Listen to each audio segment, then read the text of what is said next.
Salut tout le monde, aujourd'hui on va essayer de graver ce vase en verre. Donc au préalable j'ai préparé mon modèle dans Lightburn et de là je sais quelle surface je vais graver. J'ai fait des traits et je vais recouvrir tout ça de primaire d'accrochage. Alors là vous vous demandez peut-être pourquoi mettre du primaire d'accrochage, c'est parce que sinon le laser il passerait à travers le verre, puisque c'est une longueur d'onde qui est à peu près similaire à la longueur d'onde visible. Ça passerait complètement à travers et ça va permettre d'absorber les rayons du laser pour ensuite graver sur le verre.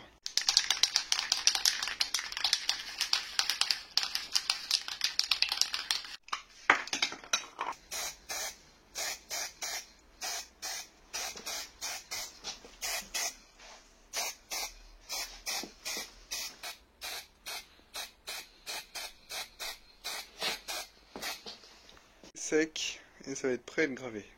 Comme vous l'aurez sûrement remarqué, je fais ma gravure sur un verre qui est rond. Et là on a une machine qui normalement se déplace sur des axes parfaitement planaires. On va utiliser un module en plus, qui est cet axe rotatif. En gros, quand on a un objet rond à placer dessus, ça permet de le faire tourner au lieu de bouger l'axe Y là. Donc en gros, on débranche ça ici, on le branche au câble du moteur de cet axe rotatif. Donc là, j'ai posé le vase sur l'axe rotatif, j'ai fait la mise au point avec la petite cale en alu. D'ailleurs, pour faire ça, j'ai dû rehausser le laser. Bon, c'est loin d'être une solution idéale, mais c'est tout ce que j'avais. Et maintenant, quand je lance sur l'ordinateur le cadre, ça me montre où ça va faire la gravure. Et là, on voit que c'est bien l'endroit que j'avais délimité. Donc, on va pouvoir la lancer. Voilà la machine partie, on en a pour 22 minutes. Et en ce qui concerne les paramètres, je vais à 1000 mm par minute avec une puissance de 85% sur le laser 15 watts. Pour le texte, l'intervalle est de 0,125 en remplissage plus ligne et pour l'image c'est 0,100.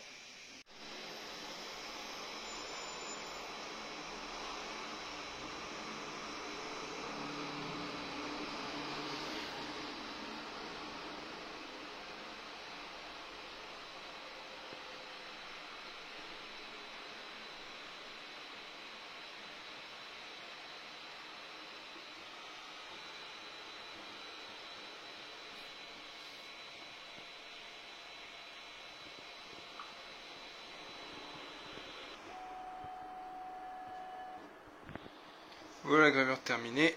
Maintenant, on va pouvoir enlever le primaire d'accrochage avec de l'acétone.